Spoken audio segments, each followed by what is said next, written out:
में जानकारी हासिल की है। तो आज का जो क्लास है वो सिर्फ आपको रिवीजन है। आप रिवीजन मान लीजिए कि आप मेरे से पढ़ रहे हैं, और जो भी जानकारी बच गई थी पहले वो हम इसमें पूरी तरह लेने की कोशिश। तो जो क्लास है उसमें मैं आपको कुछ वीडियो दिखा के बीच में मैं आपको एक्सप्लेन कर रहा हूँ। तो आज हमारे 3 चक्र हैं, कार्बन चक्र, नाइट्रोजन चक्र, ऑक्सीजन चक्र। ये तीनों चक्र आपने देखे हैं और समझे भी हैं।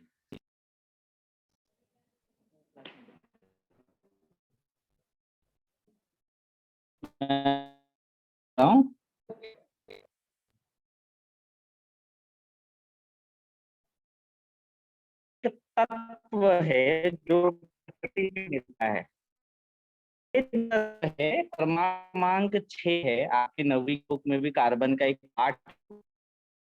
सबसे पहले कि कार्बन इतना जरूरी है, ये जो कार्बन है वो उससे पृथ्वी पे जीवन चलता है। इसीलिए हमारे धरती को कार्बनिक बोलते हैं। कार्बन यानी कार्बन के पदार्थों से बना हुआ। अब कार्बन क्या है? कार्बन एक तत्व है। कार्बन कोयले के अंदर भी है, आपकी पेंसिल के अंदर भी, आपके शरीर के अंदर।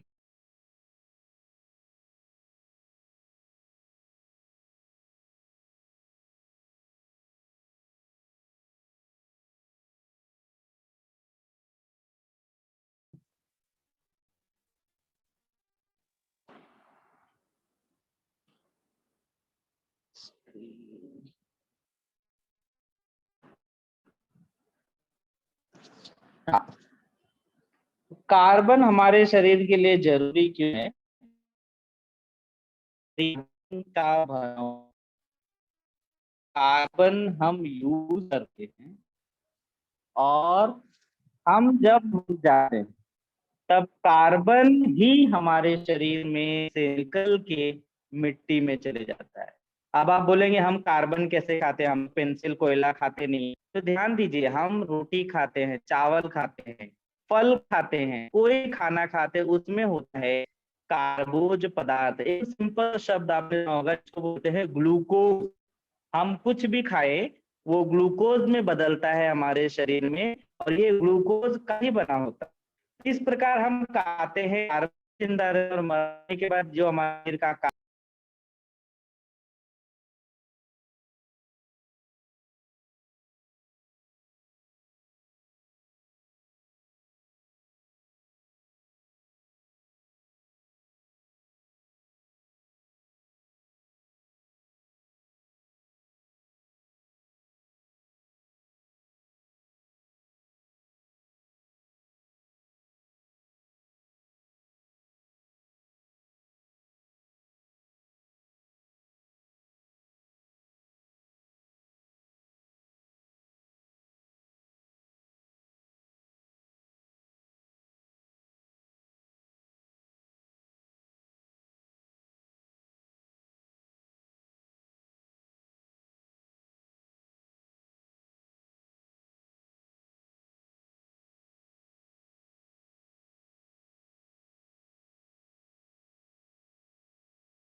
जानिए।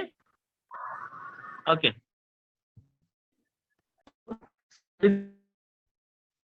ये समझने की कोशिश करो, कार्बन डाइऑक्साइड जो है, वो सबसे ज्यादा हवा में उपस्थित है। इसके लिए वनस्पति को यानी पेड़ों को चाहिए। पेड़ क्या करते हैं? अब रही बात कार्बन इंसान जी, ये सब कार्बन को लिखिए हवा में से और सी क्या करती है कि हवा से वो अपनी जो छिद्र है वहां से ये है सीधा सीधा अपने उपयोग के लिए। अब आप इस चित्र में देख रहे हैं कि कार्बन डाइऑक्साइड और दो पेड़ की तरफ से तीर गया है। कार्बन डाइऑक्साइड क्या है, यह पेड़ ले ले। सर मेरी आवाज आ रही है ना?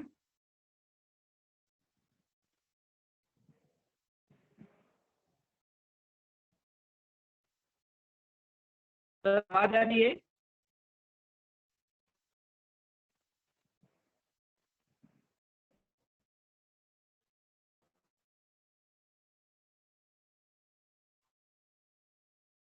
सर आवाज आ रही थी?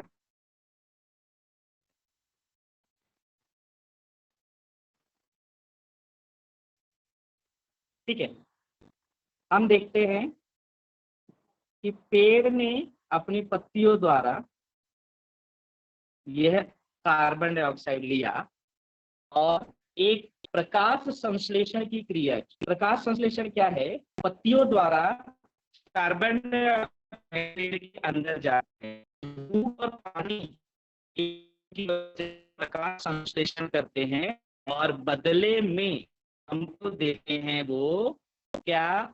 ऑक्सीजन और ग्लूकोज। अब ध्यान दीजिए, हमारा जो भी खाद्य पदार्थ है वह वनस्पतियों से और जानवरों से मिलता है, ये बात आप याद रखिए। यानी हम अपना खाना दूसरे के ऊपर डिपेंड है, सबसे ज्यादा पेड़ों पर, वनस्पतियों पर। अब रही बात वनस्पति अपना खाना कैसे बनाती है, तो जो वो खाना बनाती है उस क्रिया को प्रकाश संश्लेषण, और कार्बन डाइऑक्साइड गैस को लेकर वो अपना खाना बनाती हैं। तो ये बात आपको याद रखनी है, इस क्रिया को कहते हैं प्रकाश संश्लेषण। प्रकाश संश्लेषण क्रिया द्वारा यहाँ पे आप देख सकते हैं प्रकाश संश्लेषण बताया जा रहा है। धूप से कार्बन डाइऑक्साइड, धूप और पानी जड़ों से जाएगा और कार्बन डाइऑक्साइड गैस हवा में से पत्तियां लेके हमको देती है क्या? साथ में खाना। हमारा खाना क्या है? हमारा खाना है ग्लूकोज। और ये ग्लूकोज कहाँ से मिलता है? ये ग्लूकोज मिलता है हमको वनस्पतियों से। ठीक है, मांस खाने से हमको ग्लूकोज नहीं मिलता, हमको प्रोटीन ज्यादा मिलता है। तो वनस्पतियों से हमको कार्बोहाइड्रेट मिलता है। कार्बोहाइड्रेट सब में होता है, हर एक खाने में कार्बोहाइड्रेट होता है। अब ये कार्बोहाइड्रेट हमको मिला कार्बन डाइऑक्साइड गैस की वजह से, यानी इनडायरेक्टली कहे तो कार्बन की वजह से हमको खाना मिल रहा है। यहाँ पे आप देख रहे हैं कि गाय घास चबा रही है और एक इंसान फल खा रहा है, लेकिन ये घास और फल आए कहाँ से? ये वनस्पतियों से आए। और ये वनस्पतियों ने क्या किया, कहाँ से लिया? यह लिया कार्बन डाइऑक्साइड गैस, धूप और पानी की वजह से। तो ये एक चक्र हुआ। हवा में उपस्थित कार्बन डाइऑक्साइड वनस्पतियों को लिया जाता है, इस क्रिया को कहते हैं प्रकाश संश्लेषण। प्रकाश संश्लेषण के बाद जो वो कार्बोहाइड्रेट बनाते यानी कार्बन को रूपांतरित कर देते, कार्बन डाइऑक्साइड को बदल के ग्लूकोज यानी शर्करा में बदल देते हैं, और वही शर्करा हम खाते हैं और हमको ऊर्जा मिलती है। तो ये एक छोटा सा कार्बन चक्र था। इसके अलावा भी कार्बन चक्र और है। यहाँ देखिए, हमारी नाक में से हम जब हवा को अंदर खींचते हैं तो बाहर क्या छोड़ते हैं? Carbon dioxide. सभी सजीव इस हवा को, कार्बन डाइऑक्साइड को अपनी नाक से बाहर निकालते हैं, इसको कहते हैं श्वसन। अब ध्यान दीजिए, श्वसन द्वारा क्या होता है? कार्बन डाइऑक्साइड निकल के हवा में मिल जाता है। तो इस प्रकार जो कार्बन डाइऑक्साइड वनस्पतियां लेती है, श्वसन द्वारा सजीव उसको वापस देने की कोशिश करते हैं। ये एक चक्र दूसरा हो गया। अब आप देखिए, जब कोई इंसान, कोई पशु पक्षी या कोई जानवर मृत हो जाता है, मर जाता है, तो उसका शरीर सड़ता है। यहाँ पे आप देख रहे हैं वो उसका शरीर सड़ रहा है, और धीरे धीरे धीरे धीरे वह शरीर क्या हो जाता है? सड़ने के बाद हो जाता है नष्ट। नष्ट होने के बाद उसके शरीर में जो भी कार्बन है जमीन में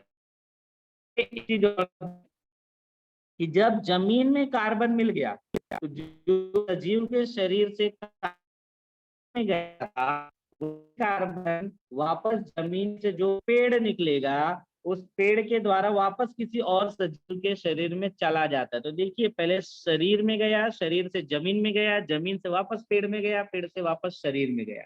इस ये चक्र ध्यान से आप इसको बोलते हैं। तो ये ग्लोबल होगा, इस ये कार्बन चक्र की वजह से हो रहा है। क्योंकि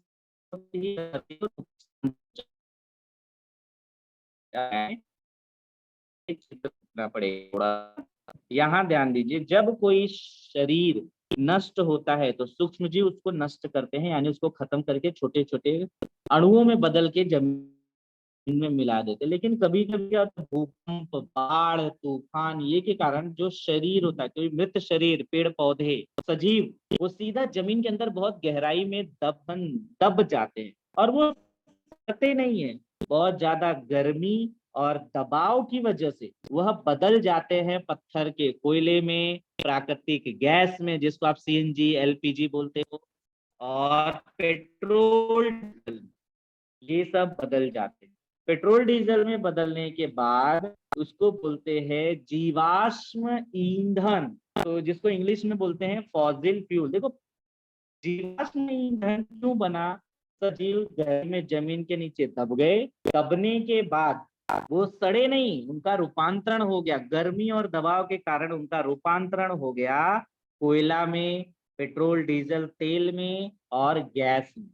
जब यही गैस हम जमीन में से खोद के, समुद्र के अंदर से खोद के बाहर निकालते हैं, तब हम क्या करते हैं, जलाते हैं। फैक्ट्रियों में जब ये तेल गैस जलता है तब, और पेड़ों की कटाई और लकड़ियां जलाने की वजह से कार्बन डाइऑक्साइड निकलता है। ये कार्बन डाइऑक्साइड धरती में बहुत ज्यादा मात्रा में फैल रहा है, यानी जितना उपयोग नहीं हो रहा है उससे ज्यादा ये धरती में वापस आ रहा है। देखिए, चक्र चलने के लिए सबसे संतुलित बात क्या है कि जितना यूज हो रहा है उतना ही बने, तो हमेशा बना रहेगा। लेकिन क्या हो रहा है, आज हमने विज्ञान में बहुत प्रगति की है, पेट्रोल डीजल गैस ये सब बहुत जला रहे, लकड़ियां बहुत जला रहे, पेड़ काट दे रहे, तो क्या हो रहा है, कार्बन डाइऑक्साइड धरती में बढ़ रहा है। अब इसकी वजह से क्या होता है, देखिए, जब कार्बन डाइऑक्साइड धरती में बढ़ता है ना, तो ये धूप को, गर्मी को सोख लेता है। ये हवा जो कार्बन डाइऑक्साइड है, गर्मी को बढ़ाती है। इसकी वजह से आप देखेंगे कि जो पहाड़ों और अंटार्कटिका प्रदेश में, आर्कटिक प्रदेश में जो बर्फ जमी हुई है, वो जमने नहीं पाती, वह गल जाती है। गलने की वजह से ये पानी बनेगा, और ये पानी कहाँ जाता है, समुद्र के अंदर। जब ये पानी समुद्र के अंदर जाएगा तो धरती डूबने लगती है, और डूबने की वजह से तो ग्लोबल वार्मिंग नाम का खतरा झेलना पड़ रहा है। ये खतरे में क्या होगा, जो समुद्र किनारे हैं, जैसे एकदम सिंपल एग्जांपल, मुंबई, मुंबई समुद्र किनारे पे बसा हुआ है, श्रीलंका के कई द्वीप, अंडमान निकोबार के कई द्वीप, मलेशिया, सिंगापुर, और ऐसे बहुत सारे कंट्रीज है जो समुद्र के किनारे बसे हुए, राज्य बसे हुए, देश बचे हुए, द्वीप है, वो सब समुद्र में डूब जाएंगे। और इस प्रकार कई नगर का आधे से ज्यादा हिस्सा डूब जाएगा पानी के अंदर। तो कार्बन डाइऑक्साइड अच्छा भी है, क्यों, उससे हमको खाना मिलता है। लेकिन बुरा क्यों हुआ, इंसानों की वजह से। ये इंसान क्या करते हैं कि बहुत ज्यादा मात्रा में कार्बन को धरती में छोड़ते हैं, और उसको यूज करने के लिए पेड़ नहीं लगाते हैं। तो क्या होगा, पेड़ उस कार्बन डाइऑक्साइड को सोखेगा नहीं, तो धरती में जितना ज्यादा कार्बन डाइऑक्साइड बढ़ते जाएगा, बढ़ते जाएगा, बढ़ते जाएगा, अंत में ग्लोबल वार्मिंग के कारण सारा बर्फ पिघल के, ऐसा बोला जा रहा है कि आज से 500 से 700 साल बाद धरती पे रहने लायक जगह आधी हो जाएगी, यानी बाकी सब जगह पानी में डूब जाएगी। फिर तो दो ही तरीका रहेगा, या तो नाव पर चलो, या तो फिर पहाड़ों पे रहना पड़ेगा। इतना ज्यादा ग्लोबल वार्मिंग का खतरा है। तो इस प्रकार कार्बन चक्र हुआ। मैं एक बार फिर से रिवीजन कर रहा हूँ। देखिए, जो हवा में कार्बन डाइऑक्साइड है उसको पेड़ लेते हैं, वो कार्बन का उपयोग करके अपना खाना बनाते हैं, इसको बोलते हैं प्रकाश संश्लेषण। इंसान भी क्या करते हैं कि ये हवा, ये खाना जो पेड़ों से मिला है, इसको वो लेकर अपना भोजन बनाते हैं, ऑक्सीजन नाक से खींचते हैं और ये हवा को वो कार्बन डाइऑक्साइड अपनी नाक द्वारा छोड़ते हैं। यहाँ तक अगर सिस्टम चल रहा है तो ठीक है। प्रॉब्लम कहाँ आती है? जब पेड़ कटाई हो रही है, जीवाश्म ईंधन बन की वजह से यह कार्बन डाइऑक्साइड बढ़ने लगती है, बर्फ पिघल जाएगी और इसकी वजह से हमारे धरती का तापमान बढ़ के समुद्र सतह बढ़ जाएगी और धरती डूब जाएगी। ये सब कार्बन चक्र के अंदर आते हैं। दूसरा चक्र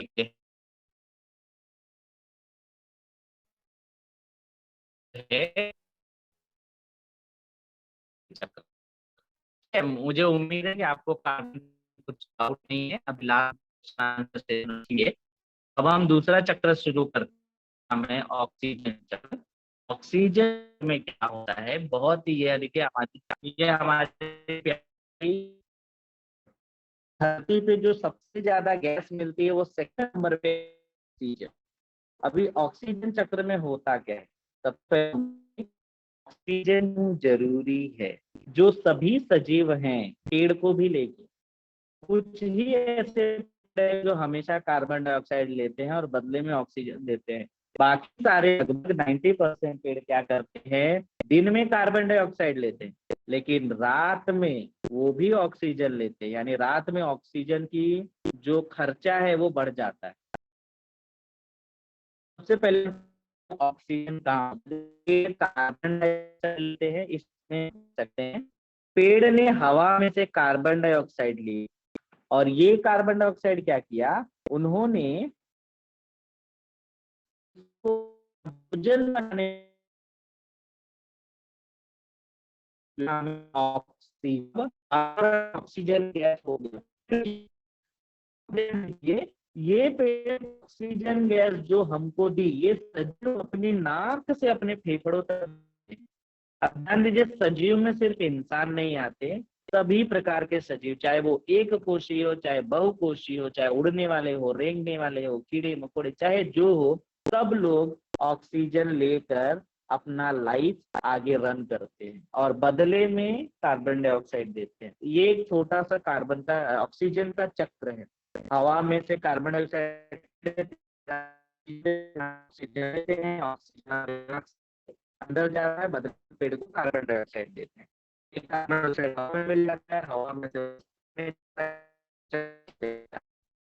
तो जीवों को ऑक्सीजन चक्र। इसके अलावा आप देख सकते हैं कि दो जगह और ऑक्सीजन चक्र चलता है। पहला होता है, आप इसमें आग देख सकते हैं, ये जो जलन है, जलन यानी ज्वलन, आग लगना, आपकी भाषा में बोलते हैं ज्वलन को। जब ये आग लगती है, ध्यान दीजिए, अंतरिक्ष में या जहाँ पे हवा नहीं हो वहां पे आग नहीं लग सकती। चाहे आप पेट्रोल के अंदर आग कैसे भी माचिस जलेगी नहीं, कुछ भी करो। क्यों? वजह क्या है? आग लगने के लिए सबसे जरूरी चीज है ऑक्सीजन।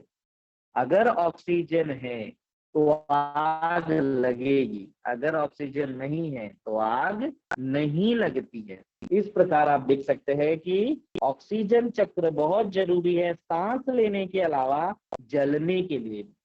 तीसरा, ऑक्सीजन कहाँ उपयोग होता है? अब ये जो ज्वलन के लिए ऑक्सीजन है वो वातावरण में से ली जाती है। वातावरण में ऑक्सीजन कहाँ से मिला? पेड़ों ने दिया, हमने कुछ नहीं दिया वातावरण को, हमने सिर्फ ही है। बदले में हम चाहें तो पेड़ लगा सकते हैं, पेड़ लगाएंगे तो ऑक्सीजन बढ़ेगा, लेकिन हम वो कर नहीं पाते।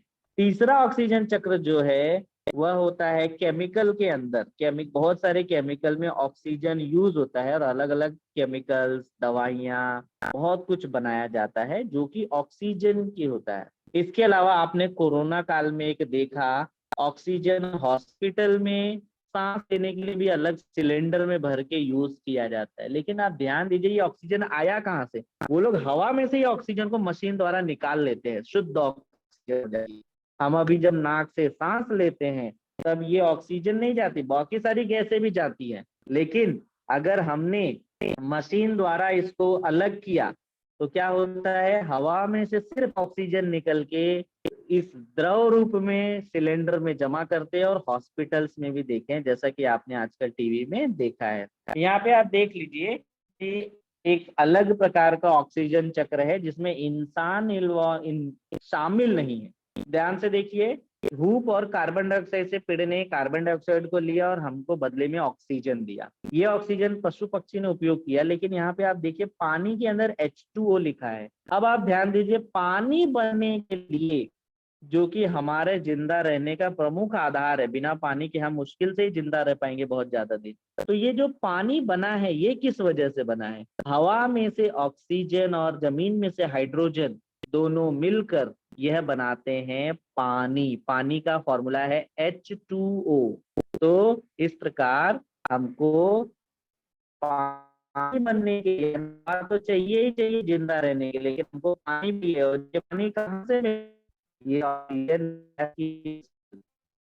तो इस प्रकार आपने देखा कि किस प्रकार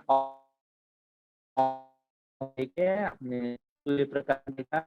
इसके अलावा लास्ट ऑक्सीजन चक्र है जिसको बोलते हैं जंग।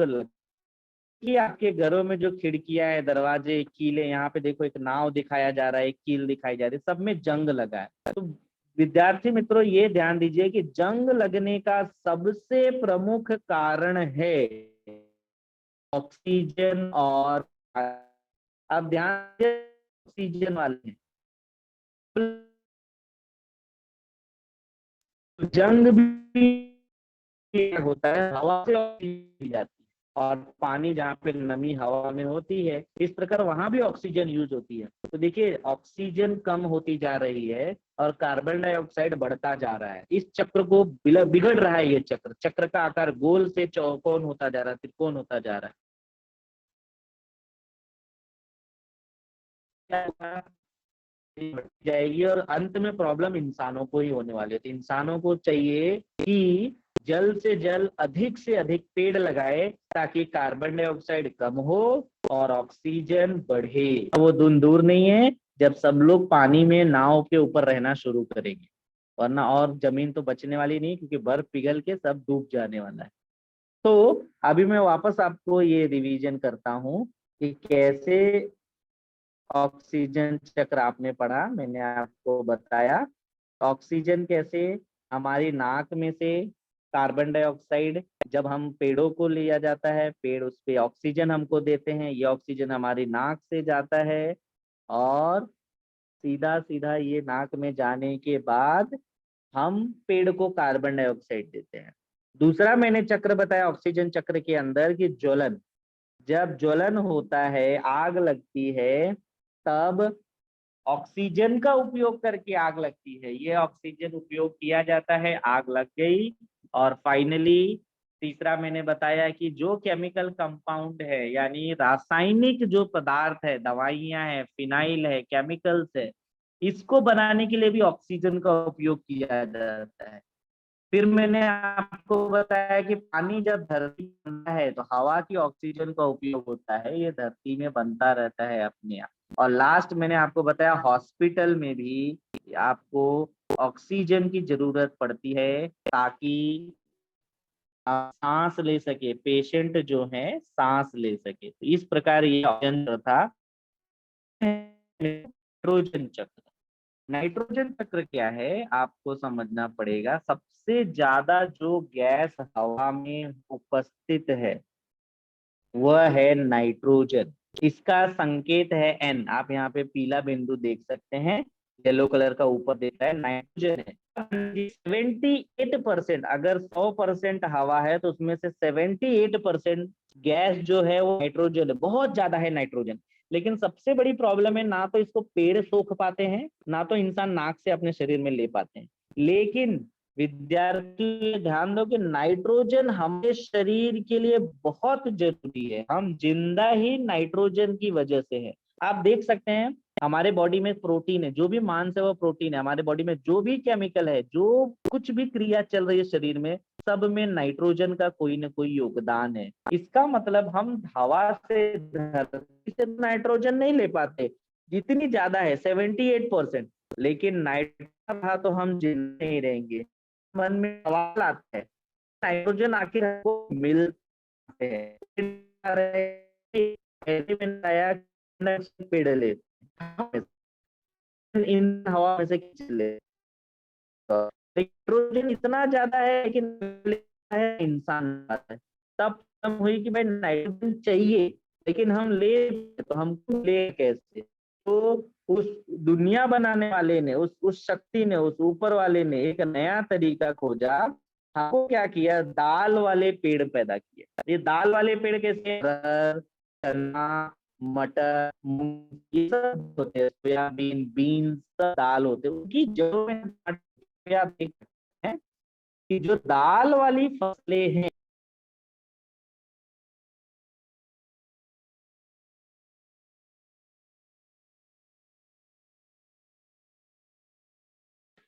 आवाज आ रही है?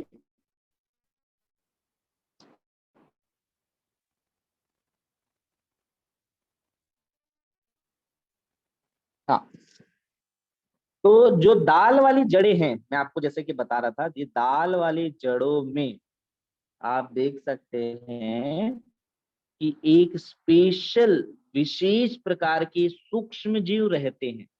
अब ध्यान दीजिए, जैसे कि भाड़े का घर होता है, हम क्या करते हैं, भाड़े के घर में जब रहते हैं तो हम उस घर वाले को भाड़ा देते हैं, बदले में वो हमको घर देता है। ये एक प्रकार का लेन देन है। अब ये सूक्ष्म जीव जिनका नाम है राइजोबियम प्रजाति के, इनकी अच्छी बात क्या है, क्या करते हैं ये कि, एक सेकंड, आप यहाँ पे देख सकते हैं, ये जो राइजोबियम प्रजातियां हैं, ये एक प्रकार से इनको रहने के लिए जगह चाहिए, तो ये दाल वाली फसल की जड़ में गांठ बना के रहते हैं। और ये जो राइजोबियम प्रजाति है, इनका बहुत ही स्पेशल क्वालिटी क्या है, विशेष बात क्या है, कि ये हवा में से नाइट्रोजन को सोख कर जमीन में मिला देते हैं। सिर्फ यही कर पाते हैं और कोई नहीं। देखिए, ना पेड़ कर पाए ना इंसान, तो सूक्ष्म जीव ने अपना हेल्प किया, क्योंकि हमको नाइट्रोजन चाहिए हर एक जगह पे। तो क्या किया हमने, जब ये हवा में से सोकर जमीन में मिला दिया, जमीन में से पेड़ ने खींच लिया, पेड़ को नाइट्रोजन मिल गया, क्योंकि पेड़ को बढ़ने के लिए नाइट्रोजन बहुत जरूरी है। बदले में पेड़ ने अपना जो ग्लूकोज बनाया था, जो खाना बनाया था, जो कार्बोहाइड्रेट बनाया था, वो किसको दे दिया, पेड़ को। तो इस प्रकार वातावरण की जो ऑक्सीजन, नाइट्रोजन गैस है, वह राइजोबियम प्रजाति के सूक्ष्म जीवों की वजह से जमीन में से द्वारा पेड़ में पहुंची। और इस पेड़ में पहुंचने के बाद, आपको तो पता ही है, पेड़ हमको खाना देते हैं, यानी हमारे शरीर में नाइट्रोजन पहुंच गया। तो इसीलिए आपको बार बार कहा जाता है, सभी प्रकार के अंकुरित दालें, दाल, चना, ये सब जरूर खाएं, क्योंकि इसमें प्रोटीन होता है। ये प्रोटीन कहाँ से आया, नाइट्रोजन की वजह से। और नाइट्रोजन इस पेड़ में कहाँ से आया, राइजोबियम की वजह से ये आया। आगे देखते हैं, यहाँ पे देखिए दिखा रहा है 78% हवा में नाइट्रोजन होता है। ठीक है, तो ये देखते हैं, यहाँ पे देखिए दूसरा एक चक्र बताया है कि हवा में से नाइट्रोजन नहीं जा सकता। तो मैंने आपको बताया ये जमीन में कैसे जाता है, कैसे जाता है, यह जाता है राइजोबियम प्रजाति के सूक्ष्म जीवों द्वारा। अभी हम देखते हैं कि कैसे ये होता है। यहाँ पे आप देख रहे हैं, इस मूंगफली की जो राइजोबियम है, यह राइजोबियम क्या कर रहा है, हवा से नाइट्रोजन को खींच के जमीन में मिला देता है। बदले में इस राइजोबियम मूंगफली के पेड़ से खाना मिलता है। अब ये नाइट्रोजन, जो गैस हवा में मिल गई, वह चली गई जड़ों के माध्यम से पेड़ के अंदर, और एक बार पेड़ के अंदर जाने पे पेड़ इसको अपने मर्जी से उपयोग कर लेता है। देखिए, अलग अलग सूक्ष्मजीवों के नाम आपको यहाँ पे आकृति के साथ दिए हैं, क्लोस्ट्रीडियम, नॉस्टॉक, अजोबैक्टर, एनाबेना। ठीक है, लास्ट वाला एनाबेना है। ये चारों प्रजाति हमको हवा में से नाइट्रोजन देते हैं। इसके अलावा जो दूसरा नाइट्रोजन मिलता है अमोनिया द्वारा। जब कोई बॉडी सड़ जाती है, कि बॉडी में से अमोनिया गैस मिलती है, क्योंकि शरीर में प्रोटीन है, मांस है तो प्रोटीन है। अब जब ये मांस सड़ता है तो अमोनिया गैस बनती है, और ये अमोनिया गैस धीरे जमीन और आसमान में सोख ली जाती है। अब आप ध्यान से देखिए, अमोनिया NH3 है, और ये अमोनिया का फॉर्मूले में देखिए आप ध्यान से, नाइट्रोजन है। ये नाइट्रोजन आया कहाँ से, यह नाइट्रोजन आया हवा से। हवा से जब जमीन में था, जमीन में से वनस्पति में गया, इस वनस्पति को जब इस गाय या इस जानवर ने खाया, तब उसके शरीर में नाइट्रोजन पहुंच गया, उसका मांस बना, और जब इसका मृत्यु हुआ तब ये नाइट्रोजन वापस से हवा और जमीन में मिल गया। इसके अलावा दोस्तों एक और नाइट्रोजन है जो शरीर में न जाकर हवा से हमको मिलता है, जिसको बोलते हैं अम्लीय वर्षा। अम्लीय वर्षा में क्या होता है, आकाश की बिजली जब कड़कती है, इतनी खतरनाक बिजली की वजह से हवा में जो होता है वह नाइट्रोजन ऑक्साइड बन जाता है। नाइट्रोजन ऑक्साइड बनने की वजह से जब ये पानी में, बारिश के पानी से मिलता है या गैस हवा में, तब बन जाता है नाइट्रिक अम्ल। नाइट्रिक अम्ल का यहाँ पे फॉर्मूला में लिख रहा हूं, HNO3। HNO3 मतलब क्या हुआ कि नाइट्रिक अम्ल HNO3,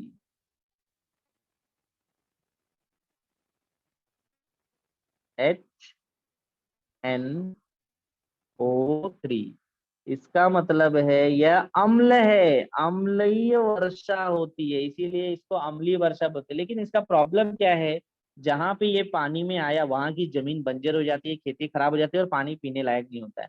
तो मैंने आपको पहले बताया हवा में जो नाइट्रोजन था वो बदल गया किसमें, NO2 में, नाइट्रोजन ऑक्साइड गैस में। ये नाइट्रोजन ऑक्साइड पानी से मिलने के बाद क्या बन गया, HNO3। लेकिन ये भी बारिश के पानी के साथ नदी में, जमीन में आता है और इस प्रकार से जमीन को नाइट्रोजन मिलता है। तो ये 3 प्रकार हैं जहां से हमको नाइट्रोजन मिलता है। चौथा है, मांस खाने से भी सजीवों को नाइट्रोजन की पूर्ति होती है। अब रही बात मेन कि नाइट्रोजन बहुत ज्यादा होगा तो भी समस्या है। इससे धरती पे अगर नाइट्रोजन ज्यादा मिल गया तो धरती बंजर हो जाती है। अगर हमारे शरीर में नाइट्रोजन ज्यादा हो गया तो कई प्रकार की गड़बड़ियां उत्पन्न होती हैं। इसीलिए नाइट्रोजन को हमको बहुत संभाल के ही उपयोग करना चाहिए। लास्ट है नाइट्रोजन हमको जो मिलता है वह है हमारे सर्जन, हमारे मल और मूत्र में, जानवरों के मल मूत्र में नाइट्रोजन होता है। यह नाइट्रोजन फाइनली कहाँ जाता है, पानी में या जमीन में। तो वहां से भी हम धरती को नाइट्रोजन देने की कोशिश करते हैं। तो इस प्रकार हम जमीन में नाइट्रोजन देते हैं।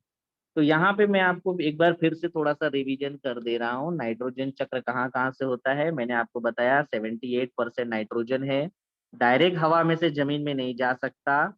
तो हमको लेकिन नाइट्रोजन मिलता कहाँ से है, तो आंसर है सबसे ज्यादा जो जड़ों की गांठें हैं उनमें, एनोक्लोस्ट्रिडियम, एनाबेना, एजोक्टोबैक्टर, नॉस्टॉक, ये लोग रहते हैं। हवा में से नाइट्रोजन को सोखने के बाद यह क्या करते हैं, उस पेड़ में पहुंचा देते हैं, बदले में पेड़ इनको खाना देता है और पेड़ को नाइट्रोजन देता है। फिर उस वृक्ष को, उस घास को, उस पौधे को, उस पेड़ को जो भी खाएगा उसके शरीर में नाइट्रोजन पहुंच जाएगा। यहाँ पे देखिए गाय ने इस वनस्पति को खाया, जमीन में से नाइट्रोजन इस पेड़ में गया और इस पेड़ के बाद इसके शरीर में गया। अब इसके शरीर में जाने के बाद यह बन गया क्या, मांस। जब ये इसकी मृत्यु होती है तो यह मांस सड़ के अमोनिया गैस बनता है। देखिए अमोनिया में नाइट्रोजन है और यह जमीन में मिल जाता है। फिर मैंने आपको बस दूसरा प्रकार कौन सा था, अम्लीय वर्षा।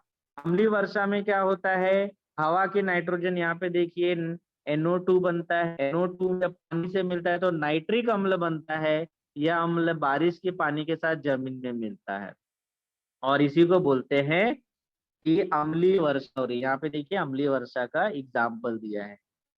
लास्ट में मैंने आपको बताया कि हमारे मुंह द्वारा भी हमको नाइट्रोजन मिला है। इस प्रकार से तीनों चक्र हमने समझने की कोशिश की है। अभी आपके डाउट जो भी हैं आप पूछ सकते हैं।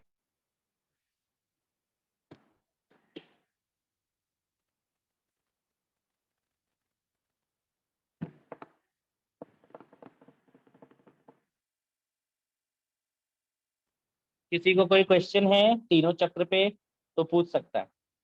धन्यवाद, हम अगले मिलते हैं। आपने